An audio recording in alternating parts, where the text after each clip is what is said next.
Assalamualaikum warahmatullahi wabarakatuh.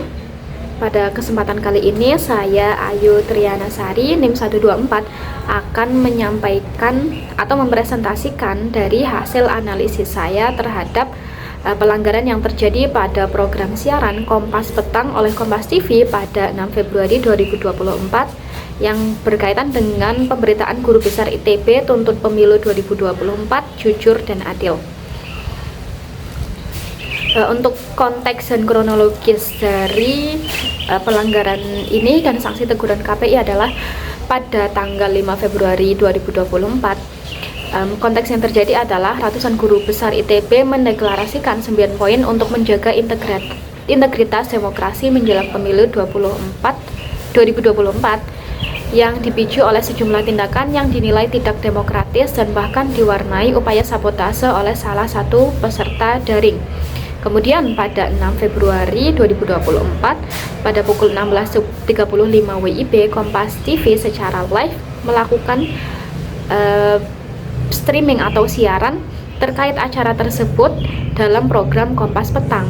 Kemudian yang menjadi permasalahan adalah di tengah siaran live berlangsung, ini pelanggarannya bukan terkait isi pemberitaannya, tetapi mengenai kelolosan konten yang tidak pantas dan melanggar kesusilaan justru muncul dalam tayangan tersebut yang sebenarnya tidak relevan dengan berita tersebut. Dan kemudian kejadian ini menjadi sebuah hal yang viral di media sosial dan menjadi pembahasan di masyarakat.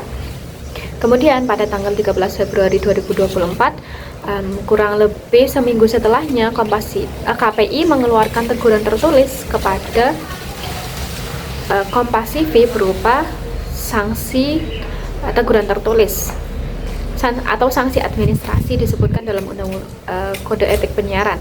Menurut analisis saya dalam pelanggaran etika yang dilakukan oleh Kompas TV ini terlepas dari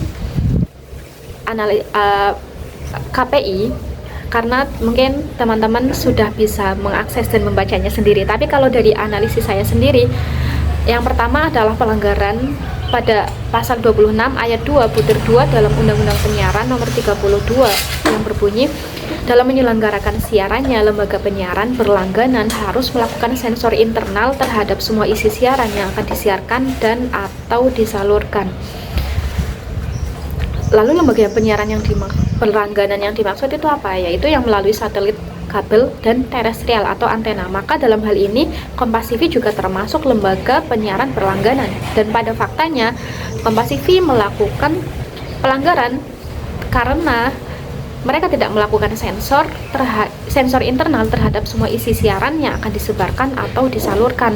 Kemudian hal ini menjadi sebuah pertanyaan, apakah benar-benar dari tim produksi, dari redaktur, kemudian editor, produser, apakah tidak mengevaluasi dan meninjau terlebih dahulu konten yang sebelumnya akan disiarkan? Dan menjadi pertanyaan pula, apakah secara teknis, tim teknis ini benar-benar memahami bagaimana seharusnya tayangan siaran yang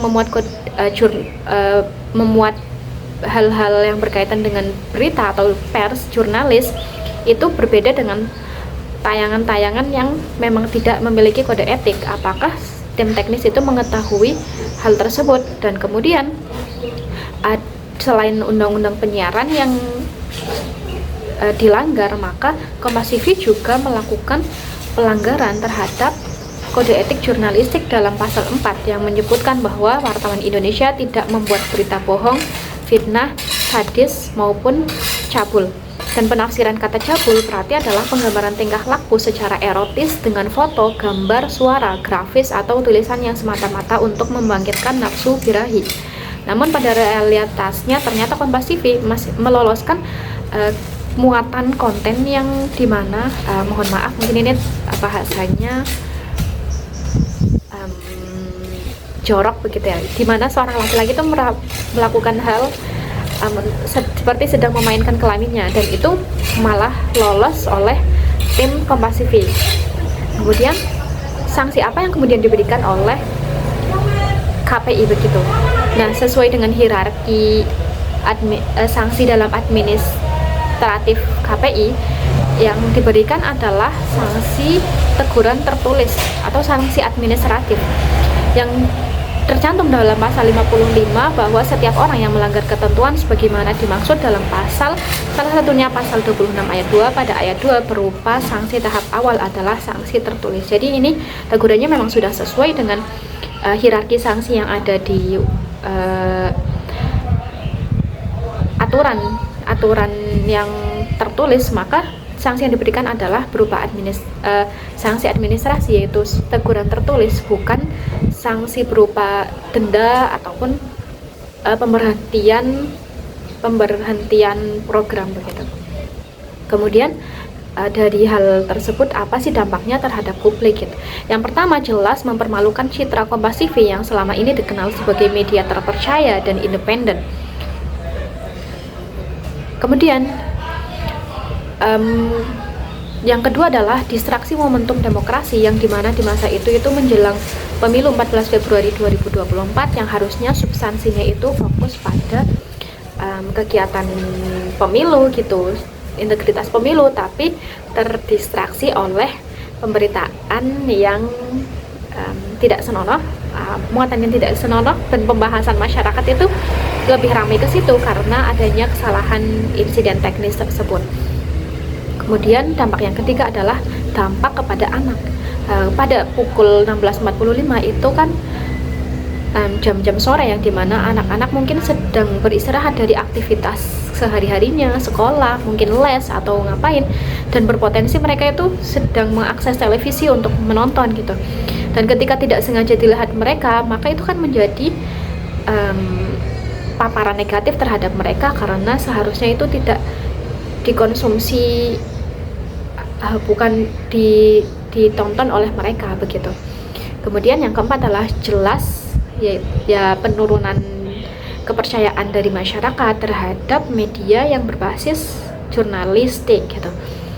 Jadi Kompas TV itu memang media yang berbasis jurnalistik, maka masyarakat akan mempertanyakan apakah benar lembaga besar seperti ini tuh benar-benar kredibel dan bisa terpercaya. Kalau memang benar bisa dipercaya, kenapa bagaimana bisa hal tersebut menjadi lolos dalam konten atau siaran yang dimuat oleh Kompas TV. Kemudian untuk rekomendasi menurut saya dari analisis kesalahan atau pelanggaran tersebut adalah lembaga penyiaran itu seharusnya menerapkan sistem delay setidaknya mungkin 5 atau 10 menit untuk siaran live, sehingga ketika mungkin dalam 3 detik pertama atau 5 detik pertama ketika sudah diindikasi ada konten yang seharusnya tidak ditampilkan, maka bisa untuk menyetop atau memberhentikan siaran saat itu juga daripada muatan konten yang melanggar itu lolos untuk dipublikasikan kepada masyarakat. Kemudian yang rekomendasi kedua adalah peningkatan pelatihan SDM bagian teknis dan penyuntingan, karena seharusnya tanggung jawab ini tuh pemahaman terkait kode etik jurnalistik dan kode etik penyiaran itu bukan hanya dipahami oleh wartawan semata maupun redaktur maupun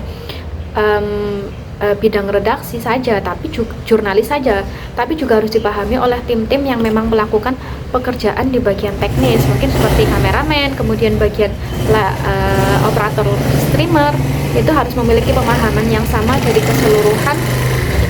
keseluruhan tim yang ada di dalam lembaga atau di media Kompas TV tersebut.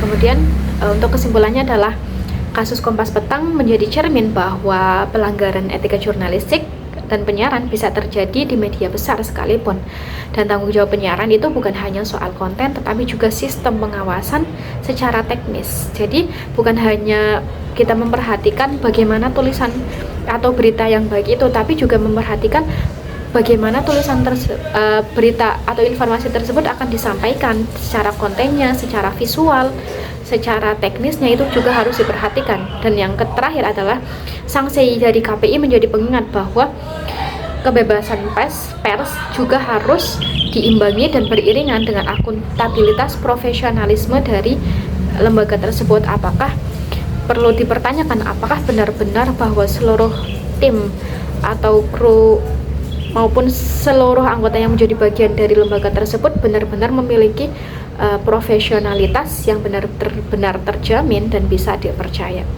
Baik, mungkin sekian yang bisa saya sampaikan, kurang lebihnya mohon maaf. Wassalamualaikum warahmatullahi wabarakatuh.